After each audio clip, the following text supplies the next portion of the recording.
Hello and welcome to the Jewellers Academy podcast. My name is Kim Thompson. I'm a full-time jewellery tutor based in Bristol, and I'm also a mentor on the Jewellers Academy Silver Diploma and the business courses. This week, I'm excited to be talking to Iris. Iris is a goldsmith with two distinct business brands, and she also teaches jewellery workshops from her home studio. Hi, Iris. It's lovely Hi, to be. Kim. Yeah, very nice to be here. Thank you. Oh, it was lovely to see you as well. And for those of you watching on YouTube, you have to check out Iris's wall behind her because it's just the most amazing thing I've ever seen. I love it. um, can you let our listeners know the story of how your jewelry journey began and what inspired you to start making jewelry? Yeah, of course. Well, my mother, she was a very creative person, and we crafted all kinds of jewelry during weekends. We played around with clay, shrink foil, paper filigree, etc. And she died when I was 11 years old. And but I know she would love it to see me working in my workshop, making my jewelry. So she's definitely been a big inspiration to me. And regarding my tuition, I started making jewelry in 2003. At that time, I didn't really knew what I wanted in life, and I went to an open day in what would later on become my school, and I immediately knew that I wanted to start making jewelry. I guess it felt a little bit like coming home after crafting for so many years together with my mom. And when I graduated there in 2009, I also created my collection about her. I collected all kinds of things that told the story of her life, and I made them into jewelry pieces. It was very therapeutic to me because I was so young when she died. I had to talk to a lot of people about her. And that helped me a lot in the grieving process that was still going on back then. And the funny thing is, I never wear those pieces. They're in boxes because I made them solely for her. They are not my style nor my color. They were made for her. And after that, I took a little break. I still made a few pieces of jewelry at home, but I started studying cultural sciences for a couple of years. And that helped me to find my own voice and my style later on. I think it's very distinctive. I think it's very geometrical and minimalistic. And that's something I learned by taking those courses. And then in 2018, I finished, I did my specialization, and then I started my jewelry business. 1 year later, I started teaching group workshops, and I really love doing it. And I think to me, jewelry is a combination of mathematics, chemistry, physics, history, and arts. And I think that is what draws me to it. The fact that it's so diverse and that you can never know everything about it is great.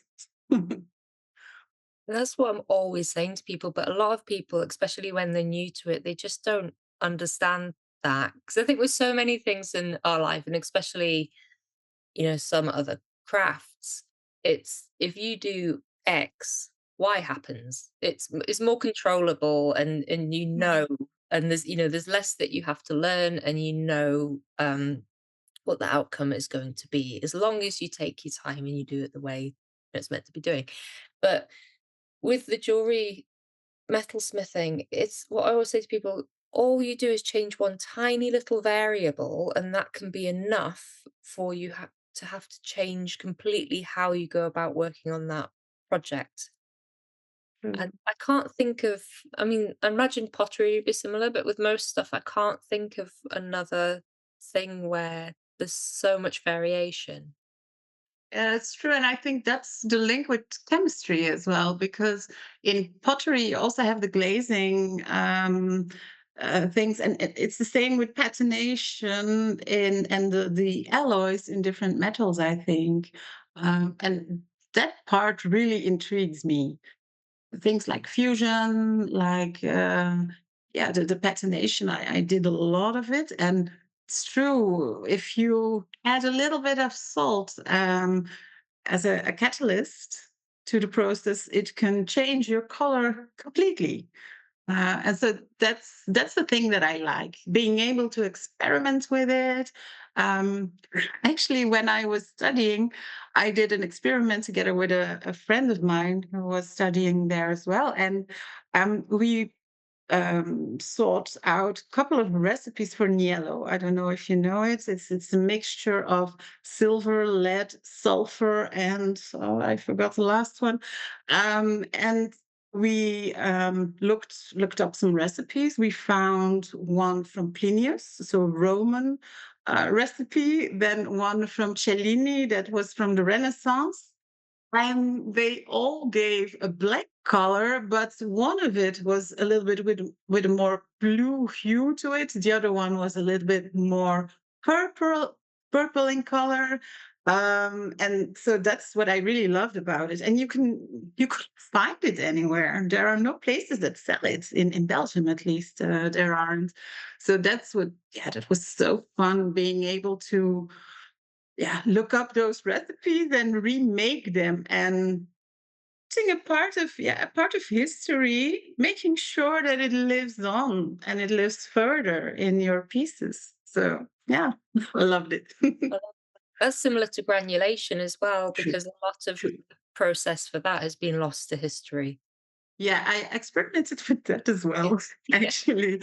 Yeah, so I also crushed some malachite and made a powder mixture with it, and the results weren't that great, but it's very interesting. And if you know the reaction behind it, then you know what you can add and how to change it a little bit.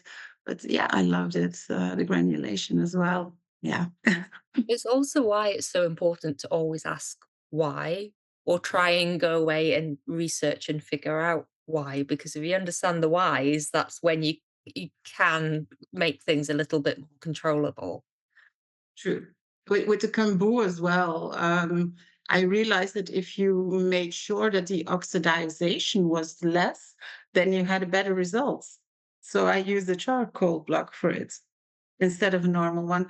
And yeah, those little switches and to tweaks and things that you can change are yeah, make big difference in your process, and you can make a lot of different things with it.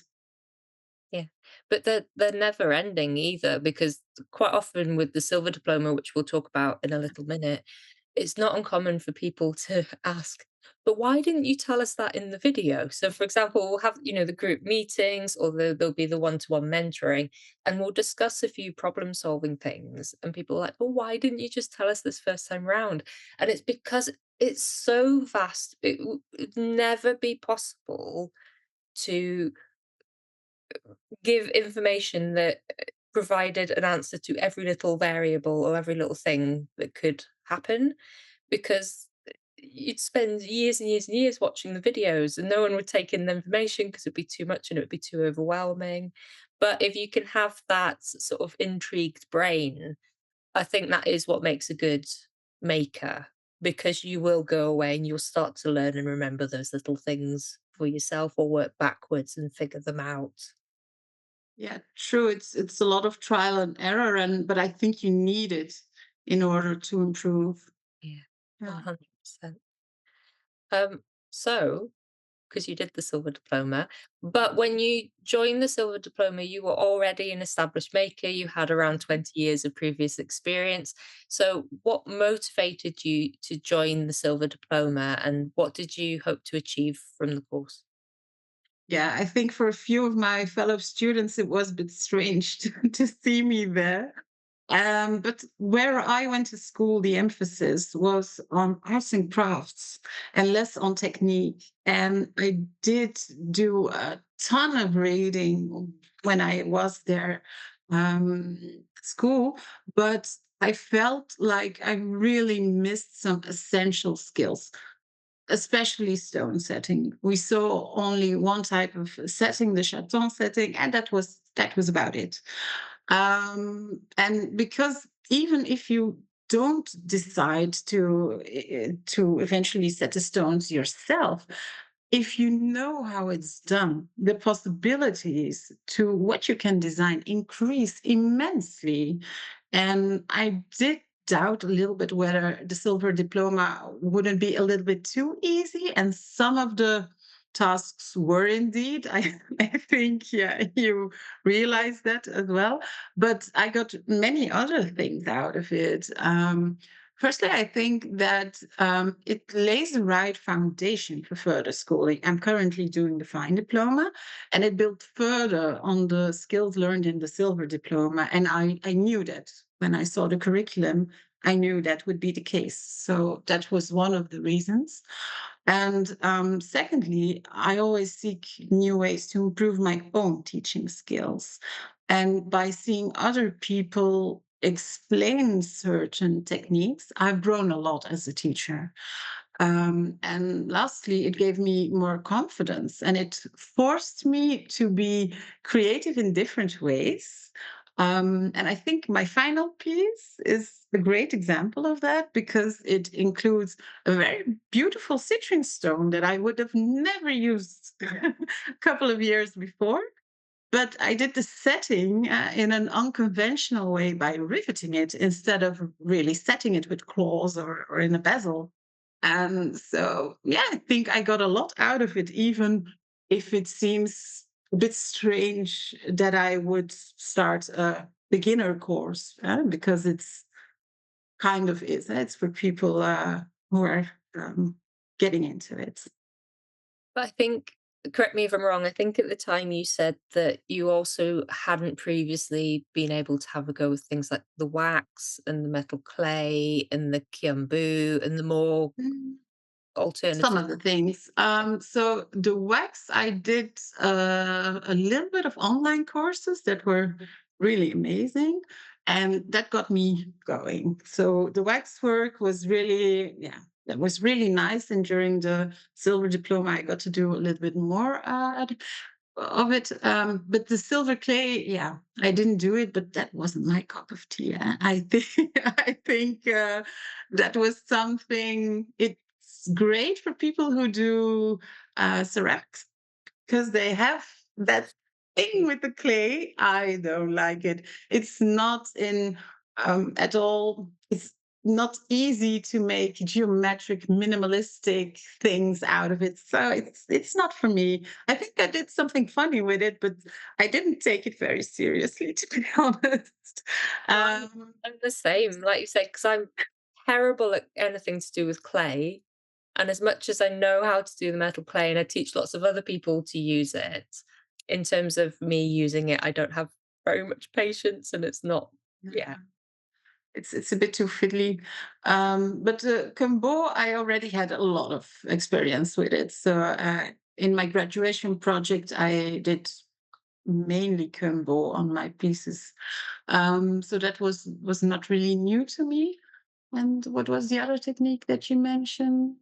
That was it. I was just trying to remember. There was definitely a couple of things other Yeah, than the stone setting that you mentioned you hadn't done before and you were looking forward to. yeah, the riveting as well. The riveting, I hadn't really done it that way. And I think it's very useful.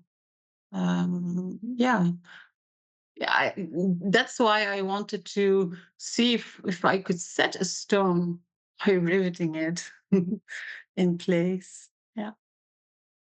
And it worked really well. So in the show notes, we'll put links to your social Mhm. media accounts, and people should definitely go and have a little look at your final piece. It was brilliant.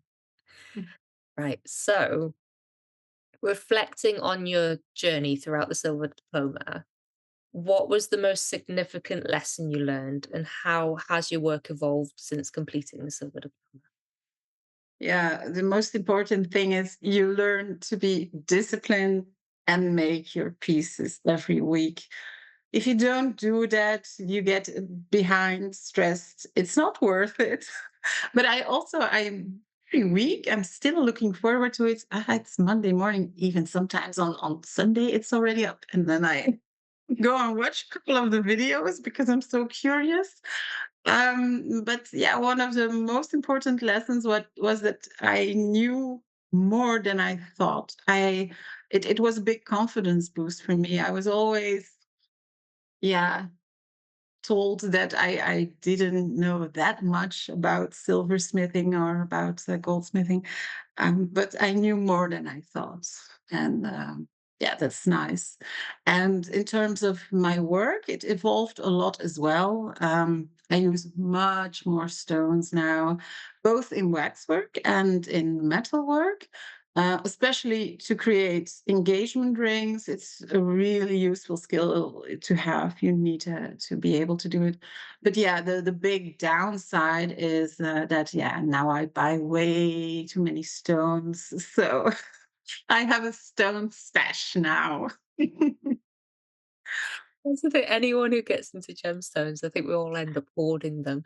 But the one good thing is there tends to be a really good resale, or sometimes it's nice to swap. So if you've bought some stones and you've not used them for a while, swapping with somebody else is always quite nice. Yeah, that's a good idea. Maybe in a couple of years.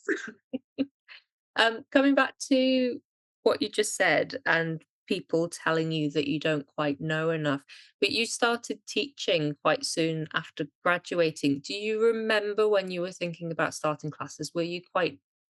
Did you doubt yourself? Were you quite nervous, or were you quite confident because you knew what you were going to teach? And Oh, I was so nervous, and looking back at it, it was horrible.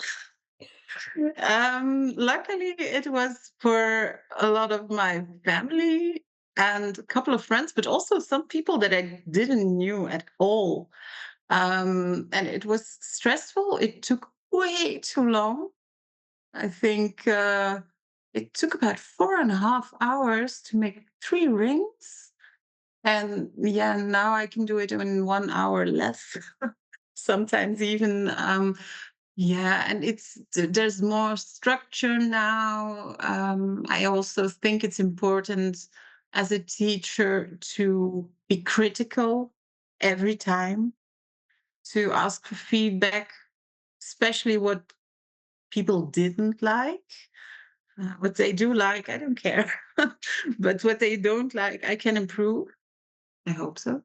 But yeah, I was so nervous. I don't know why I wanted to do it. I think a lot of people asked me, but also I taught chess when I was younger, and so I did it for I think 4 or 5 years, and I also doubted whether I wanted to become a teacher later on in life, but I never did it. And I think now, yeah, it's a great way of merging all those things together, and also being able to, yeah, like I told the history, the crafts, being able that other people can do it and that it gets passed on. Yeah, that's what I like most about it. I think it's the same for you, no? yeah, well, I sort of got thrown into it. I wasn't planning to teach. I thought I wanted to be a curator, which I would imagine would suit you. So I thought I'd want to be a curator because I didn't realize it's all about precision and straight lines and everything's nice and clean and logically and clearly laid out. And that's all the opposite of what comes to me naturally. But because of that, I did some work experience at my local contemporary craft gallery, and they had a big and community education program, and they were really short staffed one day because we'd had heavy snow and their staff had got stuck, but the school had turned up, so they thrust a piece of paper on me and told me to go and lead a 4-hour session on log cabin quilts that I knew nothing about. But because I didn't run away screaming, they then said, "Okay, we'd like you to come and start teaching some of your jewelry workshops." So I had quite a safe environment to try it. But I've got a couple of people training with me at the minute because they want to start teaching workshops. And one of the biggest things I try to drum into them is however long you think it's going to take, you need to double it. Certainly until, like you've just said, certainly until you get to the point that when you are running that workshop, you have figured out how to make it really slick, whether that be pre-cutting lengths of wire or minimizing the amount of choice or, only demoing so many techniques. But that side of things quite often only comes after you've run a couple of classes to begin with.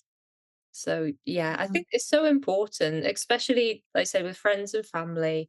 And just today, in my classes, so just before we filmed this podcast, I was teaching my in-person group, and it's not unusual someone will come over, they'll ask me a question, I'll say, actually, the person to answer that question is, and then I'll point to another student. Because if I know that that student knows the answer, it's so good for, both students. So the student that knows the answer, their confidence gets boosted a little bit because they realize, "Actually, I know the answer and I'm correct with what I'm passing on." And the student who has been signposted to go and ask the question from someone else, I think that skill in itself is quite important, that you shouldn't just rely on one tutor. You need to start building the skills of, if I need to find information, who else can I ask? What book can I look at? What resource is there? Because it's again going to help long term. That's absolutely true. I think I was very lucky that in the school where I went, I think I got about 5 teachers during that time, and normally it's only two of them. So it was, yeah, because one of them got pregnant and and got replaced. But that way, I got a lot of different perspectives on it. So that was very good. And like you said, you just go and have a look in a book. I think, yeah, there was one book particularly from Oppi Untag. It's like this big. But yeah, I've read most of it in those 20 years because almost everything was in it. Yeah. And yeah, like we said earlier, also the little things that make it a little difference in the process. But yeah, no, I wasn't thrown. It was also a safe environment. It was here on this table, so that was good. But yeah, then later on, I started with a little group of about, I think it was 6 people, and which afterwards it was kind of a big group to start with. But now it's maximum 10 people, but it depends on the workshop. And also, like you say, you said minimalize the options. I find that very difficult because Me I too, want, I'm terrible for it. I want to give yeah, everyone all the options. Yeah. I think if they really want to express themselves, you have to give as much as you can. And then I always feel bad if I say, no, that's not possible. That's we have too little time to do it, and yeah, that's very difficult for me because if I were a student, I wanted to have all the options available, and yeah, so I have to work on that. Well, the only thing I keep thinking, I need to keep reminding myself, because there are different personality types. Some people get very Yeah, overwhelmed if there's too true. many options. But equally, a lot of people like you and I Yeah, want those options, yeah, especially if you can explain the pros and cons to people. So, like with the more ongoing courses, people will yeah, come and say, "Oh, I want to do this." And I say, well, you can do that, but just so that you know, if you do that, that will mean, and then it's normally something like you will spend at least so many sessions just doing this little piece of it, and then there might not be time to do the whole project, and you might need to come back for another term. So it's very, very, very rarely a no, but it's a yes, you can, but this is what you need to know, and then you can make an educated decision whether you want to do that or whether you want to do something that is achievable in a much shorter time frame. It's true. If it's a longer course, then it's possible, and then you can make a little bit of a, but yeah, if it's only 4 hours, then it's difficult. Yeah, you have to attend to the other people as well. You can't just focus on one person. So yeah. Exactly, that's always the balance. Yeah, definitely. The other thing I wanted to ask you quickly, when you were talking about your schooling and you were saying it was more Mhm. arts and crafts and you didn't do the stone setting. When I did my 3-year degree, we didn't do any stone setting at all either. And actually, there wasn't a huge focus on the technical side of things, like you said with your course. For us, it was all about conceptual practice. So it was about the idea behind the thing and then how you develop that Okay. idea, which is great. Like you were talking about before, it's great in it gives you you're more likely to be able to develop a unique voice working in that way, which is brilliant. But it means that you can spend a huge amount of time studying. So if it's a full-time 3-year degree, that's Monday to Friday, and then quite often students would be in the workshop on an evening or on a weekend as well, catching up with work for 3 years, and then you graduate, and actually, in terms of technical goldsmithing skills, you maybe don't know that much. Yeah, same here. I mean, I went to school for 9 years, and I did, yeah, about 6 to 9 hours every week. So yeah, it's a lot of time. But it did give me the time to experiment, and I wouldn't have had that if I went to a more technical school. Then I realize that that's the big difference. And if there are people coming to me and they say, I want to be a goldsmith, where should I go? And I always ask them, what do you want to do with it? Do you really want to go and make some engagement rings, wedding rings, and focus on that kind of jewelry with a lot of stones and things? Or do you want to be able to express yourself a little bit more, going into the galleries or the artsy way of doing things, and that should define which school to choose, I think.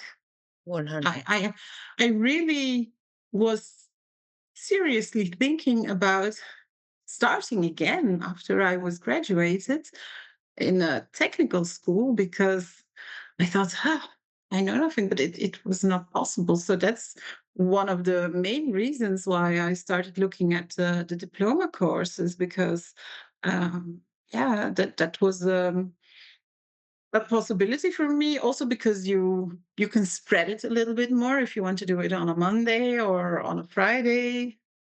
You can do it in your own time.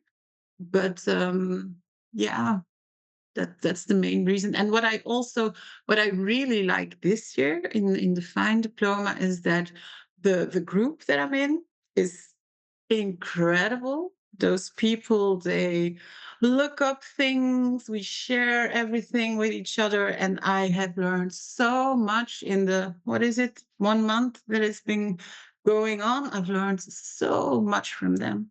So that's, yeah. I always wonder if that's partly because a lot of people do the silver diploma first, and like you say, you've then got into that routine of, you know, Yeah, I think that's one of the reasons, but also what I realized in my group, I think the person who started making jewelry the most recent is like someone who's been doing it for 4 years already, and all the other ones are doing it for a longer period of time. So there's also someone who's been doing it for 20 years.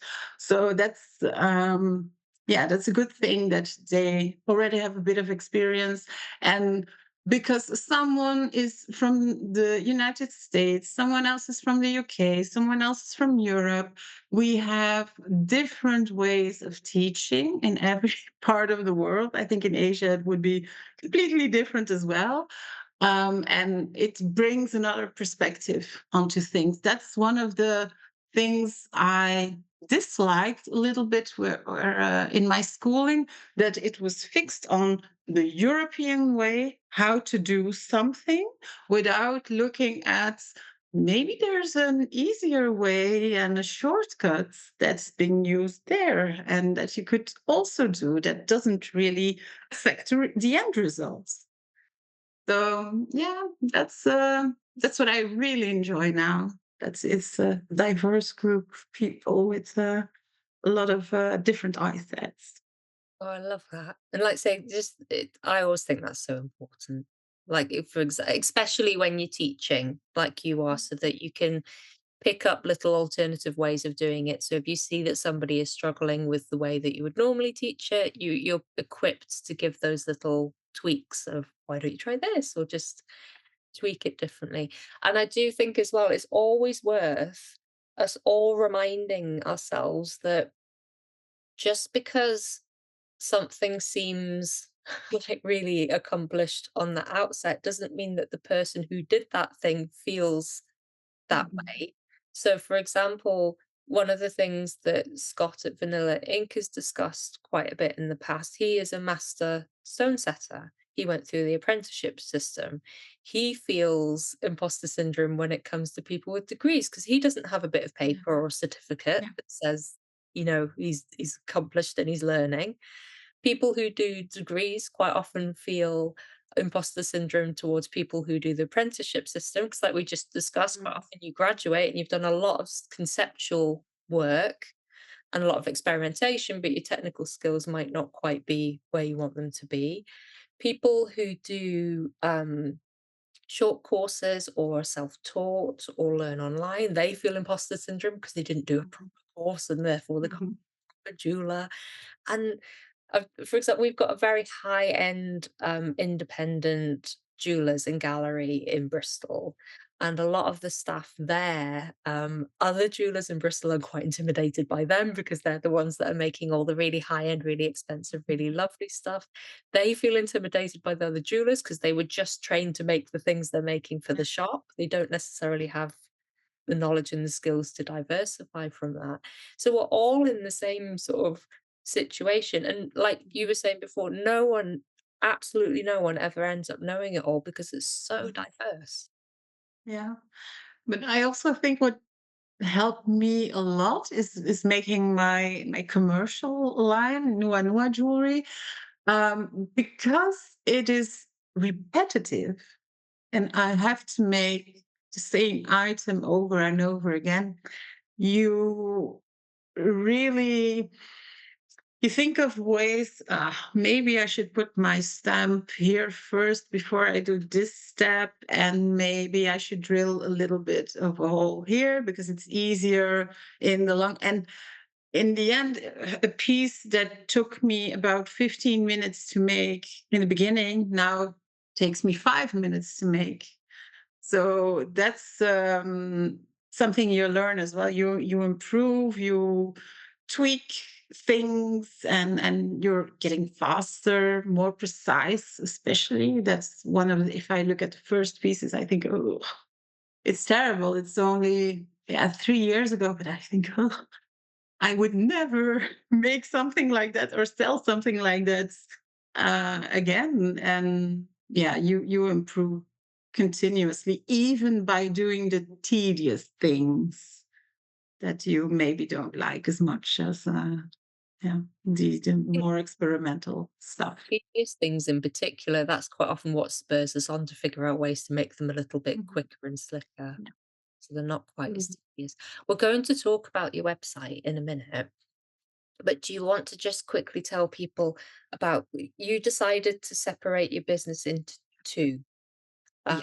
So could you tell us about both businesses and the differences between them, and also why you decided to separate them? Because that is something that a lot of people struggle with Mhm. because then potentially you need, you know, two separate social medias, there's two different Yeah. lots of branding. So what are your two main businesses?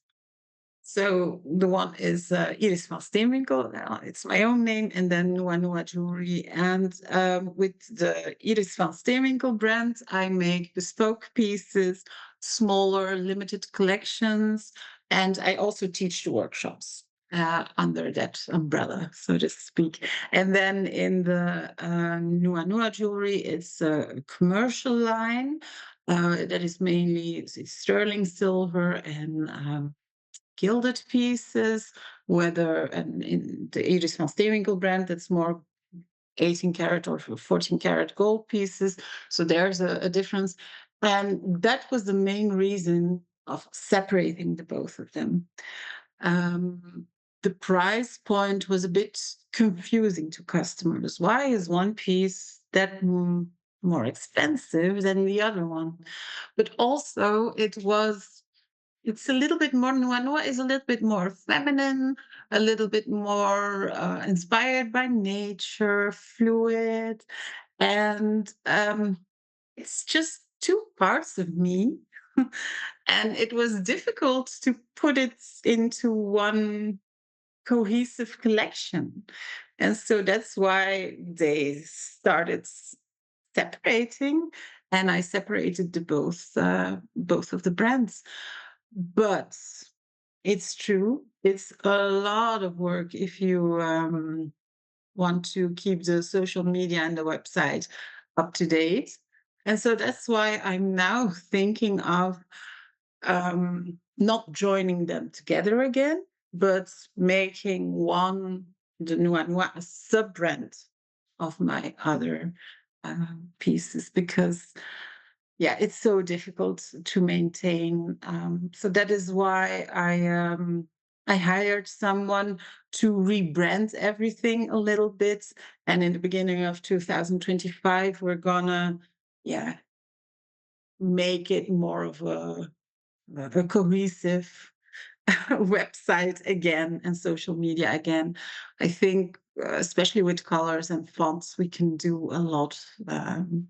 Yeah, you can do a lot of it. But I think it's important to keep them separate, though, because the customer is very, very different. But also, I think we're all guilty of forgetting that unless you're really into jewelry or you've trained to make jewelry, the customers more often than not don't understand the difference. Yeah. Even things like gold, a lot of customers don't understand the difference between something that is plated or gilded or, Yeah. is maybe solid and what, even the Yeah. carats. I mean, one of my best friends, she's a creative. When she got engaged, she said she wanted to make her wedding rings with me. So I said to her, because she lives a bit far away, "What is your engagement ring? What metal is your engagement ring?" And she said, "Oh, I don't know. I think it's gold." And I said, "Is it yellow gold or white gold?" And she said, "I don't know. What's the difference?" So for us, we think, well, it's quite obvious. Yellow gold is yellow, and white gold is Mhm. white. But yeah, the general public, they just don't understand, which is partly how it's so easy for people to get duped, where they think they're buying something that is True. really high quality materials, but actually, if you read the small print or if you understand what the terms mean, they're maybe only buying something that is made from brass or has been Mhm. plated, which I've got nothing against jewelry like that. But what I have an issue with is when people are paying a lot of money because they Yeah. think they're getting one thing and it's not quite. Yeah. I really hate that as well. And I try to educate people as much as possible. The places where I sell my Noir jewelry also has some cheaper pieces of jewelry there. And I made like a big sign that I put up there with the differences between my jewelry that is really qualitative and the other things that is most of the time imported. Yeah, also I had when I was just starting out, I don't know if I told you that I had my website online, and then there were a couple of visitors every day, but not that much. And then after a while, I saw a huge spike, and all those people came from China. And I thought, oh, strange.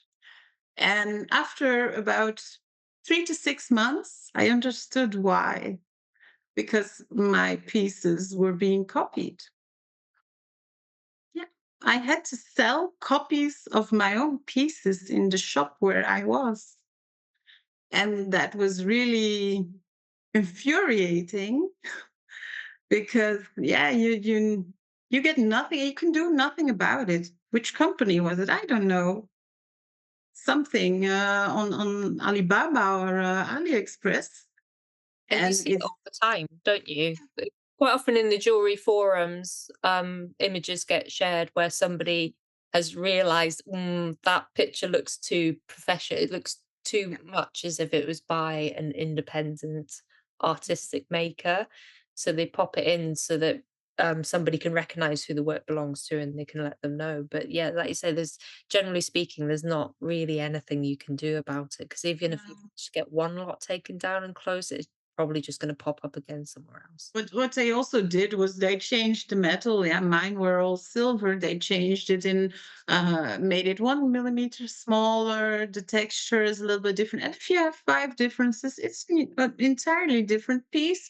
So I knew when I saw it, I couldn't do anything about it. But it's really, I was really thinking whether to go on or not because it was actually it was those were the pieces that were derived from my graduation project, and yeah, it felt really it's not a nice feeling, and I'm happy that it's almost done because it's not, yeah, I still see them, and it's really difficult not to say anything about it because often the people who buy them are little entrepreneurs themselves, and they resell those things as handmade. And then I think, "Ah, no, it's copy."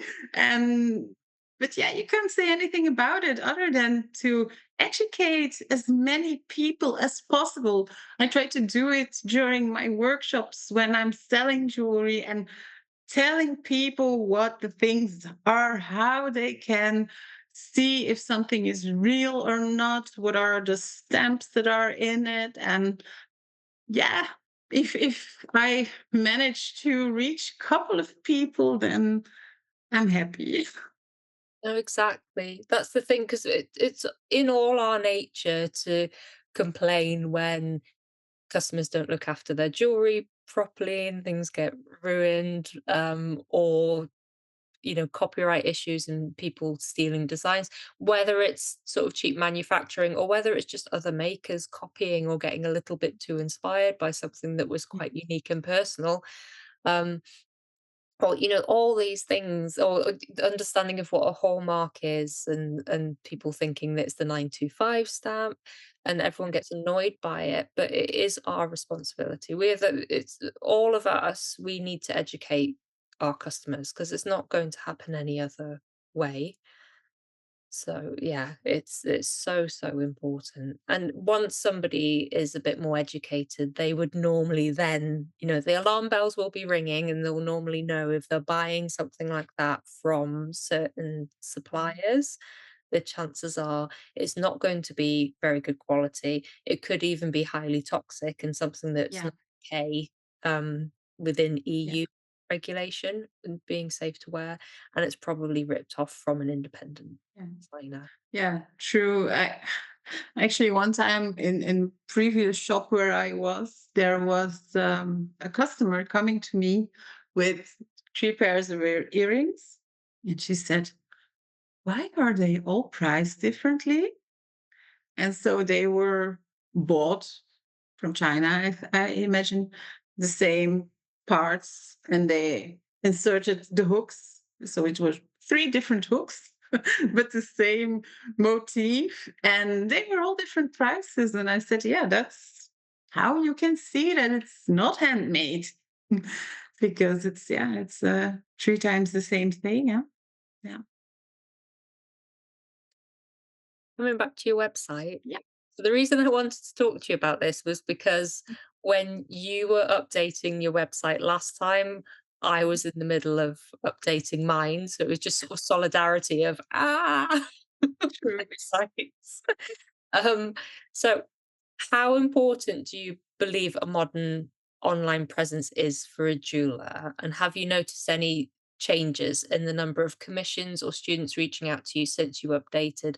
I'm specifically asking because stocking shops and galleries has fallen out of favor since, Etsy being able to have their own websites and selling online.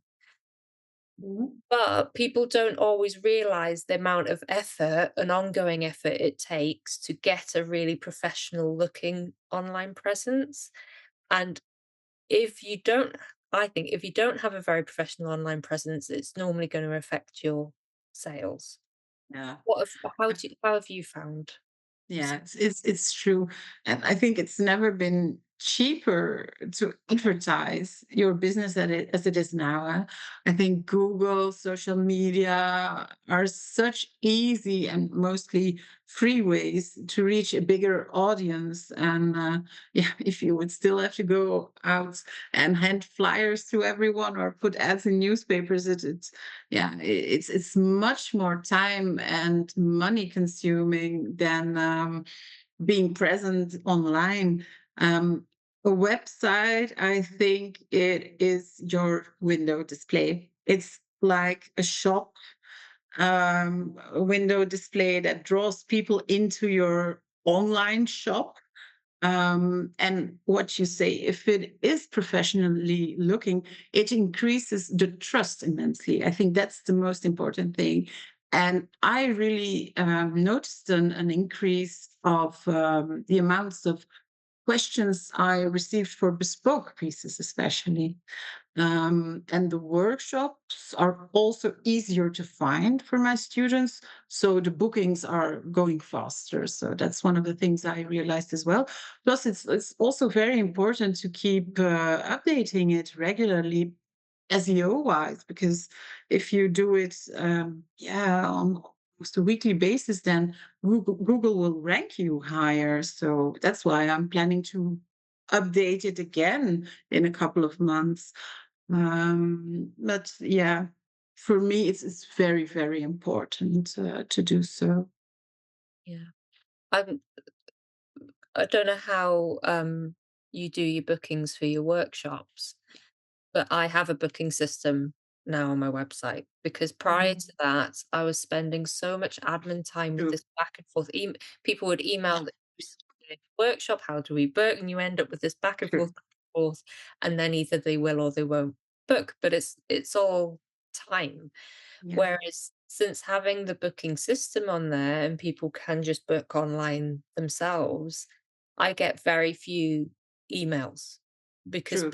the information is there, and like you just said, they have the confidence that it looks professional enough that they're happy Mm. just to book on without Yeah. having to contact me in advance, and it saves so much time. But so Yeah. many people, whether it's e-commerce, so whether it's selling their jewelry online or whether it's things like booking systems, so many people don't want to do that. Coming back to there's so many things that are free now. So they'll maybe do it in a slightly, I don't want to say less professional way, a slightly less accessible way. So it's reliant on the customer to actually properly contact you if they want to buy something. Mm. Because if they do it that way, they're not having to give any real money to the Yeah. websites. But equally, because time is money, it's I always think I'm absolutely more than happy for my website to take that chunk of money per booking because I know how much time it saves me in admin. Um, and coming Same back here. to I did a little thing after my workshops. People can have the option to gild their rings or their jewelry, and so for the rings, it's a fixed price. And I thought, I can make all those invoices myself, or I can just put on a button that they can click X amount of times, and then the invoice gets made automatically. So those are little things that save you so much time and that are worth the investment, both time and money wise. And so, yeah, I also, the booking system is one of the things that I did this year. It's so easy, especially with pickups. It's for 15 minutes of just picking up. I had to email back and when are you available? I'm not.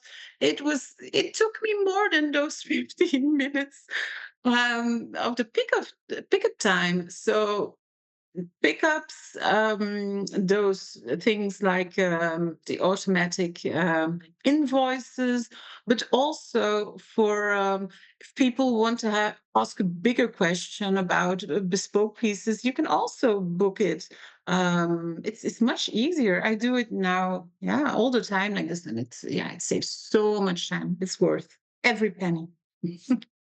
And also then it's slicker, and then that comes back to you appear more professional, and people will have more confidence, especially with your higher priced ranges. Yeah, People need to have that confidence to be able to hand over that sort of money.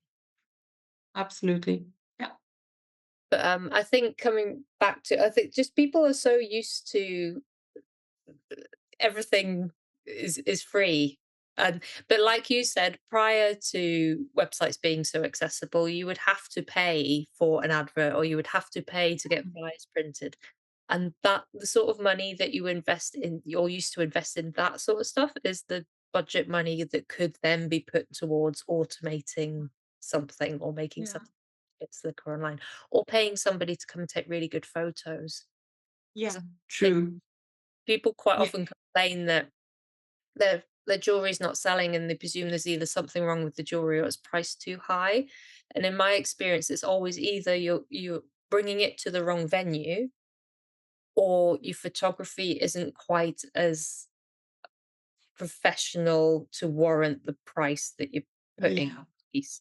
And Yeah. that actually, if you got photos made that were really well lit and people could see the jewelry really well, the chances are it would sell. Yeah, but I also think with photography, for a person, it's very important for me as well. I mean, the earrings that I'm wearing now, if you would see them lying down, you would think, yeah, maybe a nice form, but it's you have to see how they fall onto your ear. And if you have good photography or videography, then people can imagine themselves wearing it more easily, because I tend to see that it's easier to sell my pieces in the shop, so in person, because people can they can take it and they can look at it at every side and imagine themselves wearing it. So yeah, so if you have to do it online, then it's, yeah, so important to have a good images, clear images. Um, I think I can still grow in in those things, and I'm also gonna invest in it by hiring also someone to do it for me. Because yeah, if it takes you too much time to do so, yeah, you should outsource it. I started paying for my website from the beginning. I never did a free website. I think, yeah, it paid itself. I think because of the way things have gone and the technology keeps moving, I have seen some really good free websites, Mhm. but the majority of the ones that's more, paid for, more modern. Um, It they depends on your own skills, I think. If you're technical savvy, then yeah, of course, you can make beautiful things. But for me, it was a process. I started with Shopify, and now I evolved to a WordPress website where the possibilities are a bit wider, a bit broader, but it is a bit more difficult to. But yeah, it's a necessary step, I think, for me where I am in my business. I mean, yeah, it's exactly 5 years, no, 6 years since I started my business. It has evolved immensely, also because of the pandemic. We had to, yeah, do much more online than was necessary in the beginning. In the beginning, I had a yeah, lovely website, but not much going on. And in 2020, I really stepped up and yeah, made it a bit more professional. It'll be interesting to see where things go as well, because obviously the generation coming up, they're way more used to learning new skills with things like TikTok and Reels and how to edit and all that side of things. And the way AI is going, website builders are becoming more and more intuitive. So it'll be really interesting to see what things look like in 10 years' time. Yeah. But I also think AI is great if you don't copy it exactly. It's not good enough now um, to write. I mean, I can pick out an AI written text immediately. Yeah, you feel it. It's not human, and but I think it's a great source of inspiration. You can feed it if you feed it the right things.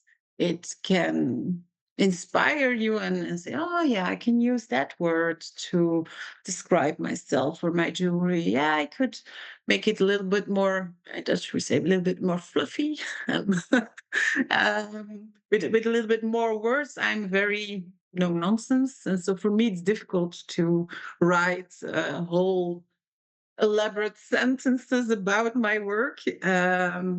So I think AI is great, but yeah, I'm curious because in regards of copyright and stuff, I'm not sure where that will go. I've got the um opposite issue to you. So because of my dyslexia and my ADHD, I tend to ramble, and then I will really struggle with a clear structure and making sure I've actually picked out the really key information points and made those clear. So for me, like you were just saying, AI has been invaluable in terms of putting down that logical structure. But when I have that logical structure, I then put it into my own words. So it sounds like me. Yeah, I think you have to do it.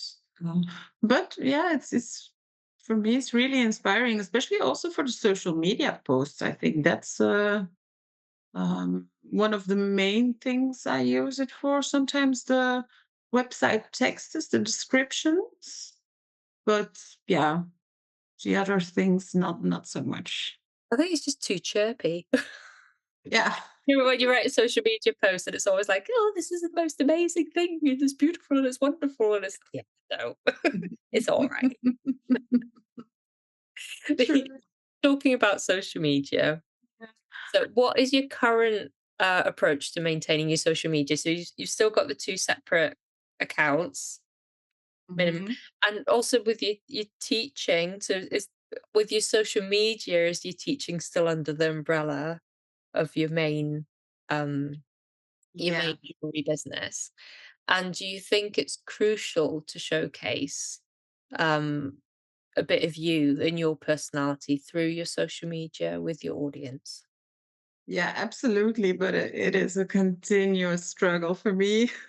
I find making stories really easy because it's on the go, it's quick, yeah, after 24 hours, it's gone. Yeah, but posts or reels take more time to make. And yeah, it's a bit scarce good in my lifetime is, yeah, not on my side. And so that's what I told you, I'm going to outsource it because yeah, I just don't have the time, but it is crucial for your business. If you don't do it, yeah, you don't exist. Right? It's like that. But one of the things I've learned along the way was just do whatever is doable for you, and don't stress too much about having to make X amounts of posts every week or every month or because I really do think quality trumps quantity. So yeah, I also don't follow trends that much because yeah, they can help you maybe gain a little bit of followers on the short term, but yeah, in the long run, it's you really need. a real connection with people who connect to you and love what you are doing and really engage with you, because it also gives you a lot of energy if you get that from your followers. So yeah, but yeah, the I'm still struggling with the fact that the two accounts are separate, and that's why I want to blend them more in. Now they are visual, also too different, so I can't really post things of one brand onto the other one. It's part of me, and that's why I want to put them under the same roof, because I am making the bespoke pieces. I am still making the Noir Noir collection. I am still teaching. So it should be under one umbrella. Which on the surface level, I always think makes perfect sense, and then you try and do it, and then that's when you're like, Mhm. "Oh." Yeah. Yeah, that's why I need someone to help me, because I tend to overthink everything a little bit too much. And now it's getting clearer, because of the outsourcing. Those people ask me a lot of questions about my businesses. Why do you do it? What are the values? And then I always wrote down a couple of values, but yeah, it wasn't really going deep enough. And now I have a feeling that I know where I'm coming from, what I'm standing for, and what my main values are. And then it's easier to blend everything together. Okay, Nua Nua is more feminine, and the other things are more masculine and geometric, but they still have the same roots. And so I think it's easier now because I have a clearer vision that to put it out into the world. Yeah, But yeah, just brilliant. But like I say, it's never ending, isn't it? It's always there'll always be something to tweak, yeah. change, and update, and But I love learning, so I don't mind. It's okay. Yeah, it's an ongoing to do list, but you learn so much about it. I mean, I never thought that I would partly program my own website or take my own pictures or yeah, make social media posts and being quite handy with Canva.